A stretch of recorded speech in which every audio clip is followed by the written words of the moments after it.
ॐ सहनाववतु सहनौ भुनक्तु सह वीर्यं करवावहै तेजस्विनावधीतमस्तु मा विद्विषावहै ॐ शान्तिः शान्तिः शान्तिः पठामि संस्कृतं नित्यं वदामि संस्कृतं सदा ध्यायामि संस्कृतं सम्यक् वन्दे संस्कृतमातरं वाक्यकारं वररुचिं भाष्यकारं पतञ्जलिं पाणिनिं सूत्रकारं च प्रणतोऽस्मि मुनित्रयम्.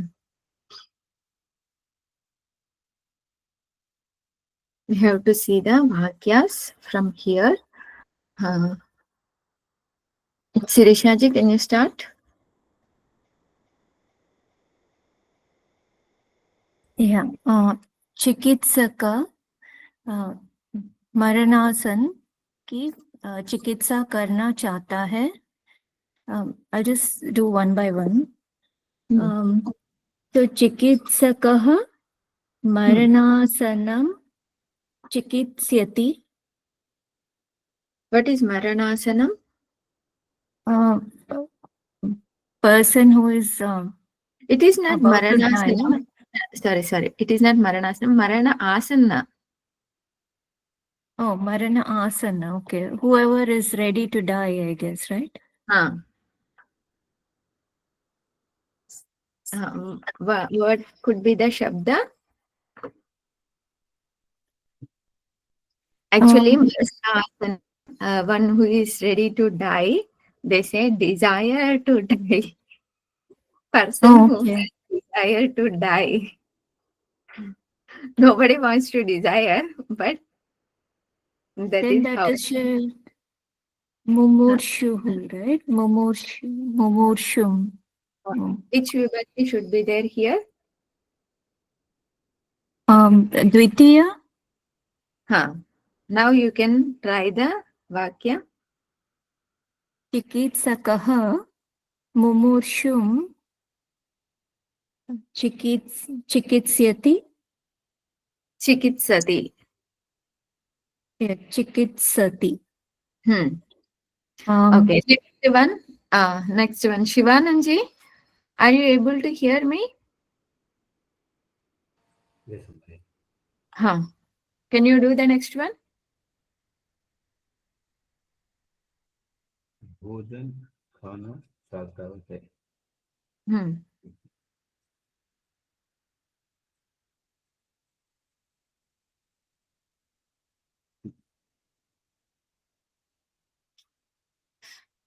Okay, भोजन खाना चाहता. चिकीर्षु. You can leave the Kriya Pada just to do this one. Karta, you leave the Karta just to do this much. भोजन खाना चाहता है.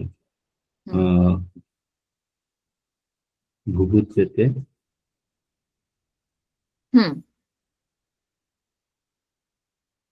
किं बुभुत्सते? बुभुक्षते, not बुभुत्सते, बुभुक्षते. बुभुक्षते. भोजनं बुभुक्षते. भोजनं बुभुक्षते. कः?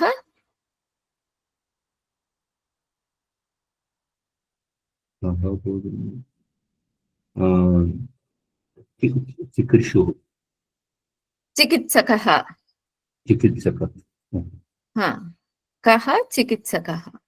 चिकित्सकः. Okay. Next, उमा अम्मा. सत्य पर विचार करना चाहता है. सत्यम मीमांसते चिकित्सकः. सत्यम मीमांसते. Next, उपेंद्र जी.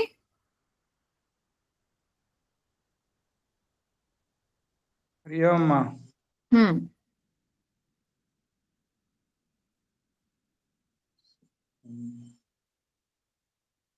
और पाप को छोड़ना चाहता है.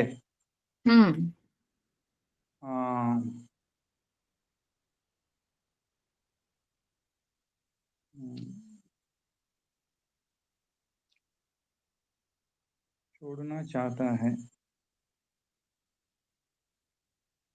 मुच धातु मुमुक्षु, मुमुच्यते will be that ma क्रियापद मुमुक्षति। मुमुक्षति, हाँ, पापों को, पापों को, for papa I should take which shabda ma, papa only or agha, agam? whichever one you can take.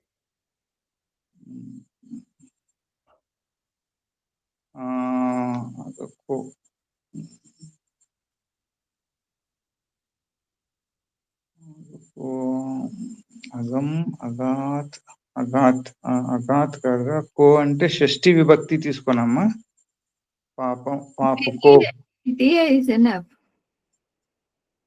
ద్వితీయ పాపం, పాపం,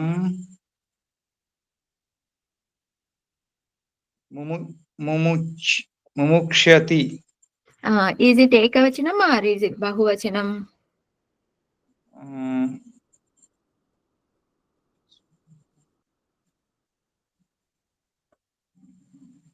पापों को, పాపం కో, పాపం కో. Then kriya will be పాపం కో, kriya will be the same no amma, mumukshati. what is the పాపానాం, పాపం, పాపే, పాపాని, పాపాని, పాపాని, ముముక్ష్యతి. papani is plural. Why mumukshati is in ekavachanam? अम्मा कर्ता इज नो, इट इज कर्ता के अनुसार क्रिया का वचन और पुरुष होता है ना। फिर अकॉर्डिंग टू द कर्ता दिस इज कर्म नो।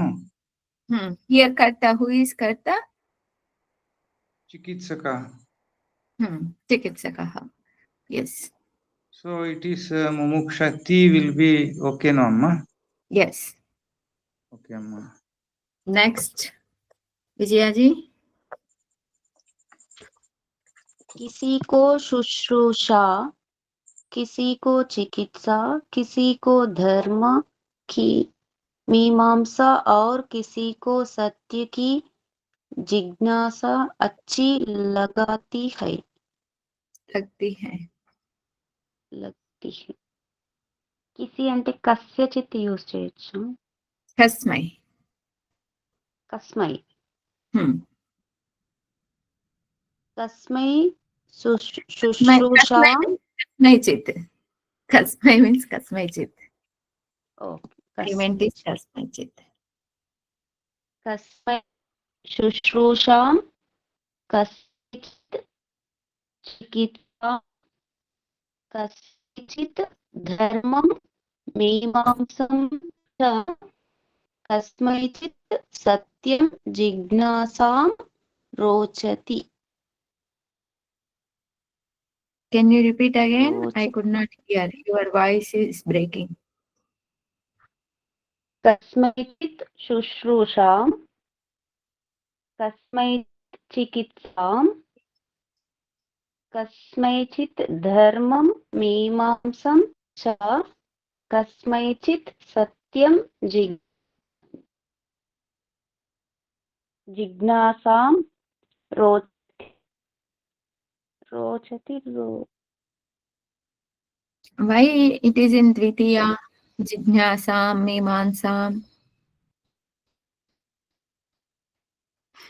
I'll tell you the Telugu vakya. ఒకరికి సేవ చేయడం, ఇంకొకరికి ధర్మాన్ని విచారించడం, ఇంకొకరికి చికిత్స చేయడం చాలా ఇష్టం. Now you try.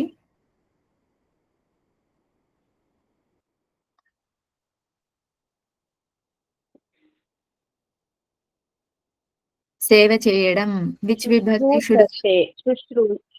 శుశ్రూషతే. No. Here in this vakya, it is shushrusha because it is bhavavachaka. Seva cheyadam. Sorry, what is the Hindi vakya?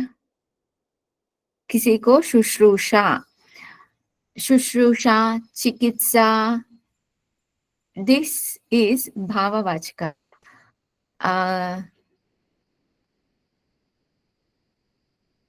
Bhavavachaka is like when we say ghata, ghatatva. Ghatatva is Bhavavachaka.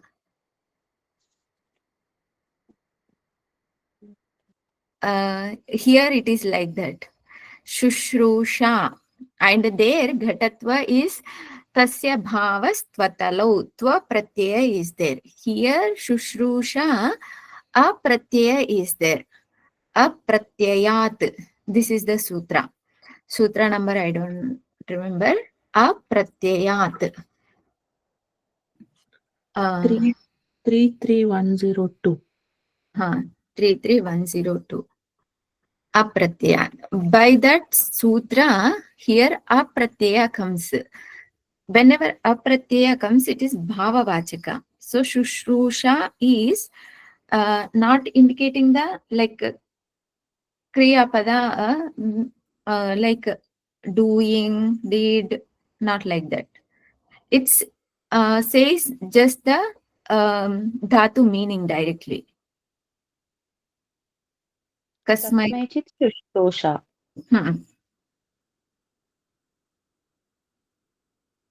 कस्मैचित् चिकित्सा कस्मैचित् धर्मं मीमांसा Dharmasya mimamsa also we can say. Mimamsa of dharma. धर्मस्य मीमांसा च कस्मैचित् सत्यस्य जिज्ञासं Jijnasa. जिज्ञासा रोचति and used it. Rochate. रोचते. Okay. Next one.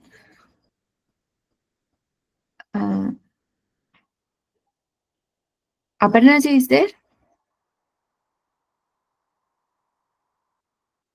Oh, she is not there. Should I go? Yes. I just lost track. Where are we? Like,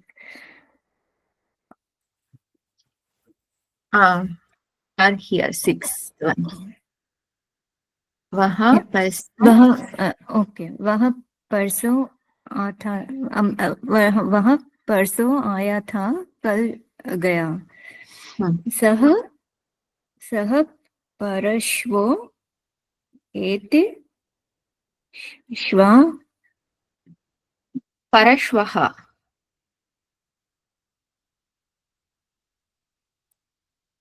सह परश्वः. Isn't Shwaha like tomorrow? And it says Aya Tha, right? Parso Aya Tha is Parahya, right?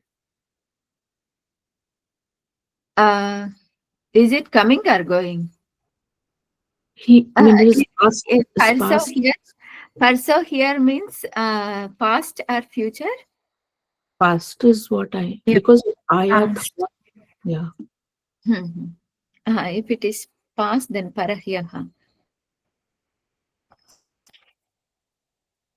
Parahyaha. Should I say ete? Ayatha is ete, right? Then kal is shwa. Not ete. Ete is without upasarga it will come ete. But we have to use the ang upasarga.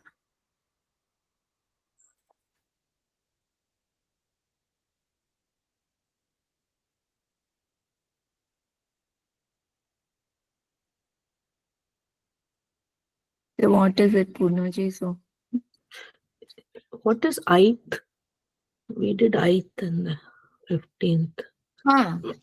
Aith is ingato dhatu ang upasarga. 1 minute. So ingato dhatu means it's going.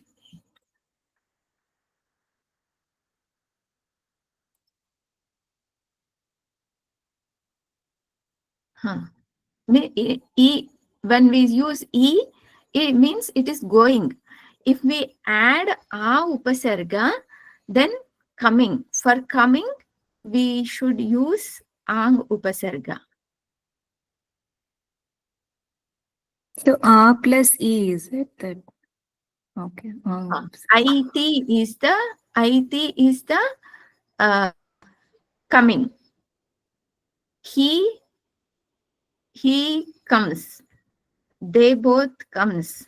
They all comes. Like that. I, she, etaha, etha, aimi, evaha, emaha. So if we don't add ang upasarga, the forms will be like this. Aiti, etaha. Oh, sorry, I have to change here.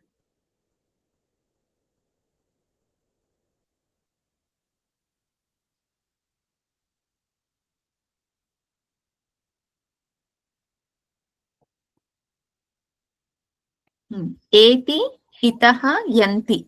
These forms are for going.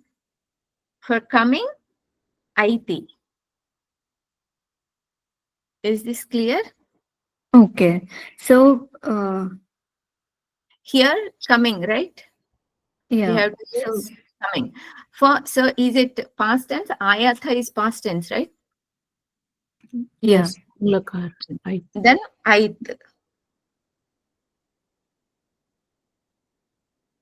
Saha parahyaha ait. Is clear? Okay. Next. That is Hmm. Aya tha or kal gaya. So he went yesterday. He came day before and he went yesterday. So kal is shwa. Vaha is tomorrow. Hyaha is yesterday. Hyaha. Hyaha is this one. Ha of ha and ya. Yeah, this one. Hyaha. Okay. Uma, Amma, you are saying something? No, sorry. I just was mentioning that Hyaha is yesterday. And Yesterday. Gaya. So he went yesterday. He went yesterday means in Gatav dhatu we have to use without ang upasarga. Lang lakara. Lang lakara form is what? Ait. Won't it be ait here also because will come for lang lakar?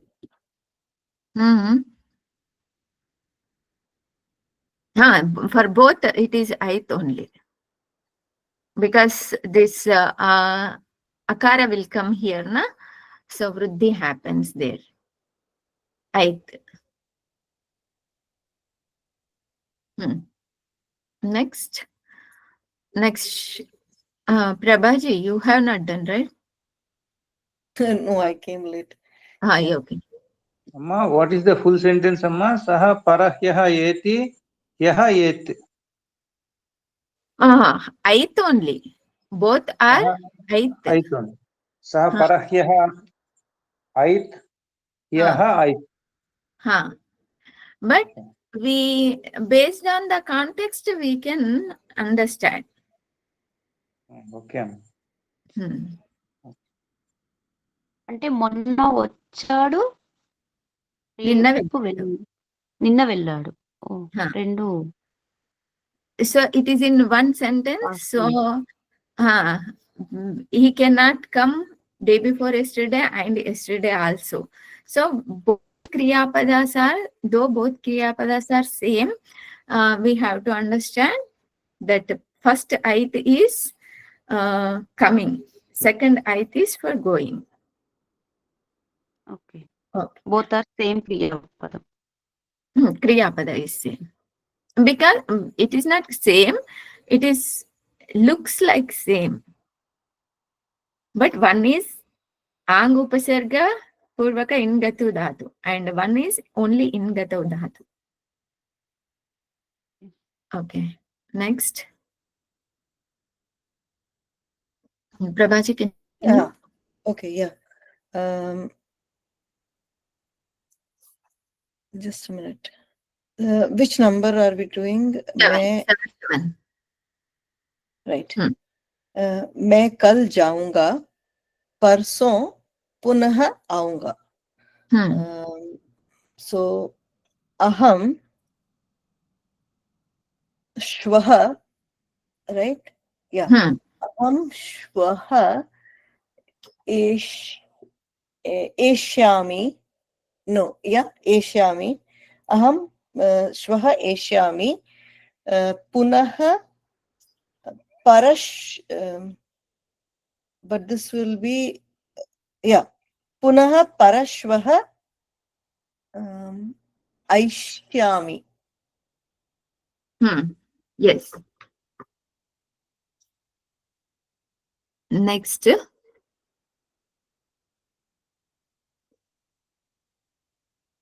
Shivananji.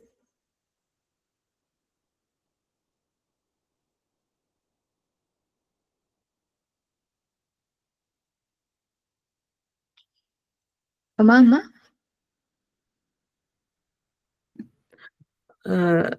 सुनने का इच्छुक, that is शुश्रूषुहु, सुनने की इच्छा करे. शुश्रूषा, I don't know what to say for इच्छा करे. शुश्रूषयत, शुश्रूषयत, शुश्रूषते, शुश्रूषति. शुश्रूषते. ते.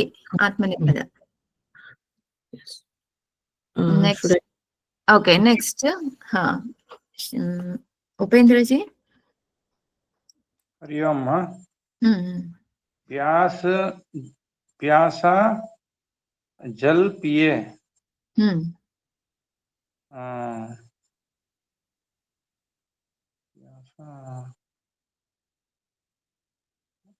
I forgot that word, ma. Which one? Pipi. Padhatu for that. Pipisuhu. Pipasuhu. Pipasuhu. Jalam.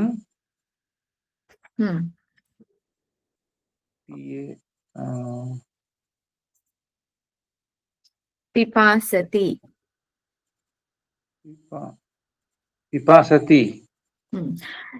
Pipishuhu. All of you, what you should do is you can look at all these shabdas so that it will become familiar which one is what.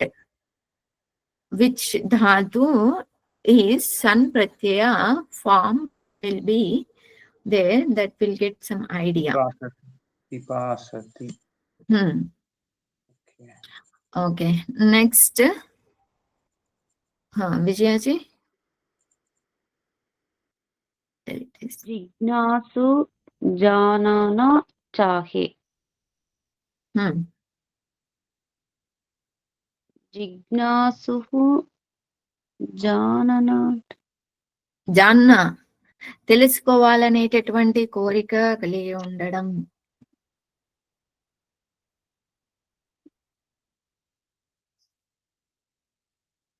जिज्ञासुः.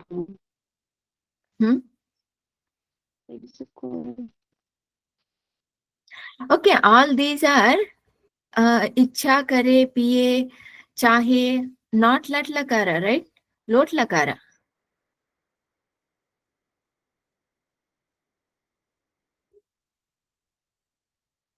So here, shushrushuhu,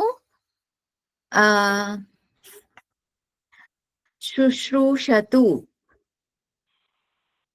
Then pipasuhu, jalam pipasatu.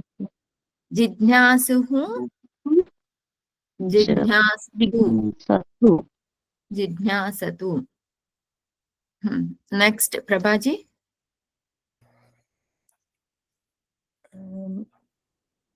Next is तैरने का इच्छुक तैरे.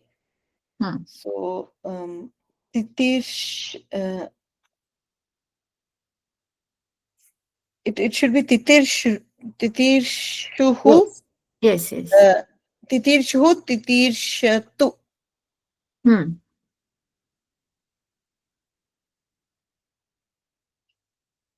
Is that correct?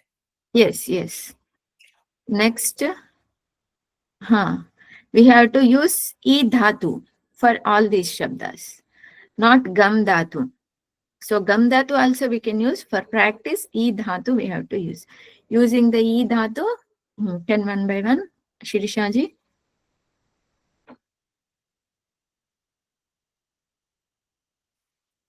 Purna ji, just a question.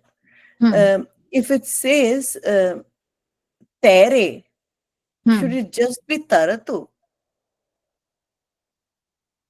Ichu. Let the one who wants to. Oh, sorry. Go ahead. Can you translate it English? Let the one who, or let the one who wants to swim. Yeah, the ichha is there only for sunne ki ichha, and the rest of them don't have ichha. Jal piye, janna chahe, taire. So maybe it's just plain let. For Or the lot. verb part, right?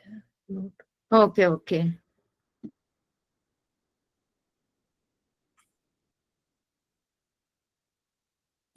Here jidnyasu they have given janna chahe. Yeah, but for the terna And jal piye. and the PA part. Yes, for these two they have not given. Yes, we can use the normal. Yeah, general, pibatu and what is it for? Taratu. Taratu, yes. Okay, thank you. Next one, Shirisha ji. सूर्य उदय होता है. सूर्यः उदति. Udeti. Next. It's e dhatu. For this word, the ut plus e. Ut is upasarga in gata dhatu. Okay, understood. Ut plus e is eti. Ud eti udeti. Next. Shivanand ji.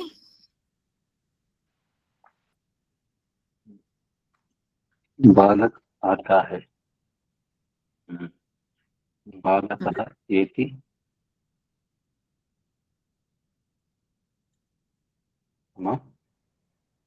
Ata hai is present tense. बालकः बालक आता है. He comes future tense. Prabhaji, what is the English translation for that? Yeah, rises. It's like he comes. He comes. Future tense. Means present. Lut or lut? Lut. I am not. Aayega it would be if it was. It's present only. Yeah, present continuous. Yeah. Okay. Go ahead, Shivanand ji. Saha? बालक आता है. एति. बालकः एति. Yes. Next one. Upendra ji. Uma. बालक वह दूर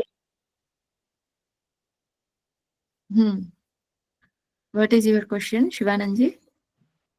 बालक आता है, it is the future tense now. It is going to come. No, our future is aayega.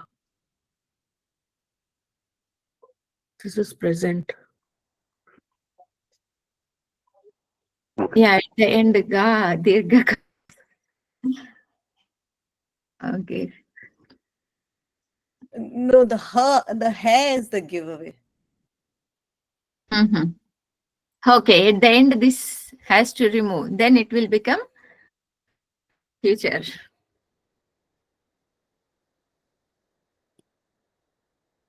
Okay, next one. वह दूर हटता है. Hmm. I don't know what the verb is for this. E plus. Here it is given in Shabda Kosha. See. Apa upasarga purvak e dhatu. Apa. Okay. Apahara. Api. Saha apaharati. Or Apa, no, where is harati? Apeti. Only ape. e. Oh, only E. Huh. Apeti. Huh.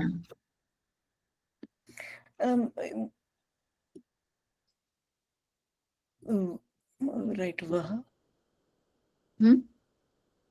No, I was thinking tu, but it's not. Yeah, sorry. Okay. Next. Upendra ji. वह जाता है, सः येति. Next one. Is it me?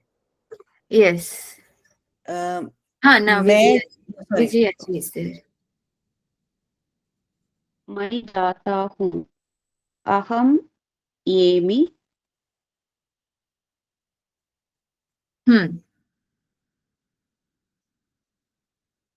Yes. Next one.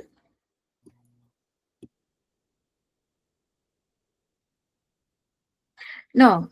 Jata hu is future tense. Is it future tense? No.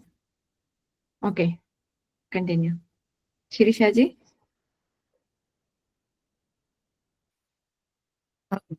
मैं जाता हूँ, right? Is that it is? No. Vah jave. Oh, वह जावे. सह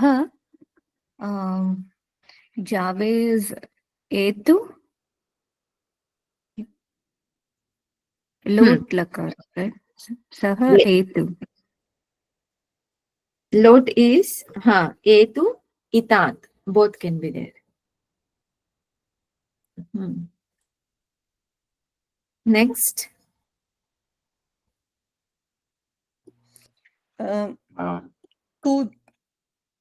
Tu ja. So it will be tvam. Tvam etasi. No, itat, it says. Itat. Ihi. Ihi.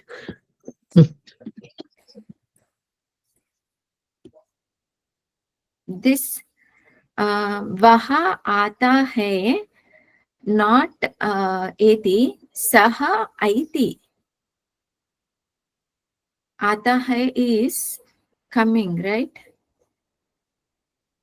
Yes, it's coming. So we need ang upasarga there. Yes. It's aiti, not eti. Saha aiti.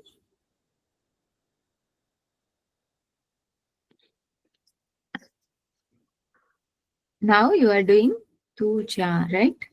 Yeah, jata is just plain. This is No, lot. tu ja is yeah, you go. So lot I thought is Yes. ita. Ihi. Ita. Yeah. Yes, yes. So I said it wrong, yeah. Next one. Ihi is correct. Yes. ihi, itat. Both are correct. Next one.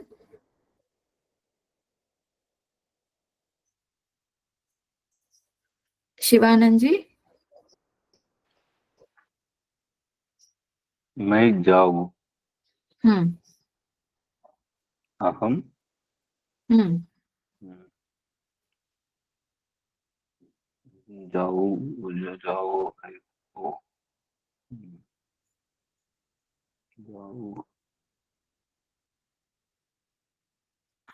Which ATM, which lakara जाओ, should come there? Which lakara should come there? shall I go? That means I'm requesting it. Lot. Lord. Or vidhiling. So, okay, Ayani or iyam.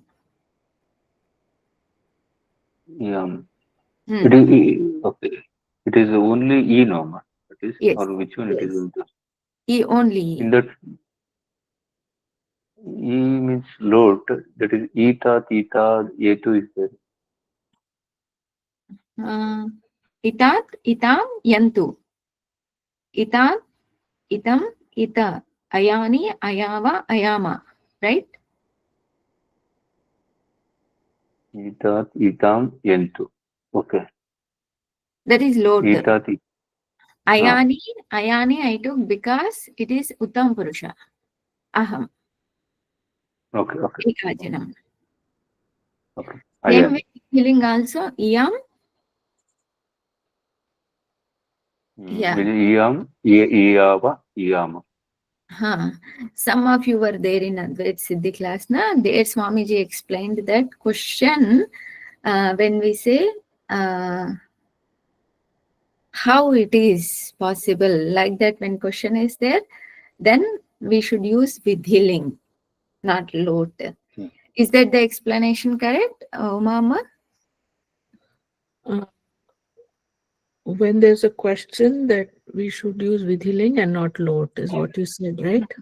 I'm not sure. I don't remember. Sorry. Oh, okay. Okay, because there it was used lot. Then Swamiji has translated into vidhiling. Swamiji mentioned it should be vidhiling. So sutra vidhi nimantrana amantrana adishta samprashna prarthaneshu. In that sutra, samprashna is used for both lot and vidhiling also. But Swamiji explains that when it's questioning, then we should use vidhiling, not lot. That's what he mentioned in Advaita Siddhi class. Okay. But don't know the niyama and all. Okay. Next. All these points will come in Karaka Prakarana. There is a Prakarana named Karaka Prakarana. All those niyamas will become very, very clear if we study Karaka Prakarana. Instead of studying too many things, if we study Karaka Prakarana alone, that will give lot of clarity in understanding of this Vakyas and all. Okay, next one. Vaha gaya saha ait. Next. Upendra ji. My Gaya. Aham. Amma, I've not studied the dhatu, Amma. Ayam. Lang lakara. Uttam Purusha Ekavachanam. Ayam. Ahamayam. Next. Vijaya ji. Tu gaya. Tvam gehe. Tvam. Aihi. Aihi. Tvam aihi. Okay. So it requires more practice. That's all. When we do more practice, then it will become familiar. Okay, we'll see this chapter in next class. Okay. everybody, almost everybody is available on. Okay, we'll do Shanti Mantra first. Om Purnamadaha Purnamidam Purnat Purnamudachyate Purnasya Purnamadaya Purnameva Vashishyate. Om Shanti Shanti Shanti. Harihi Om Shri Gurubhyo Namaha. Harihi Om.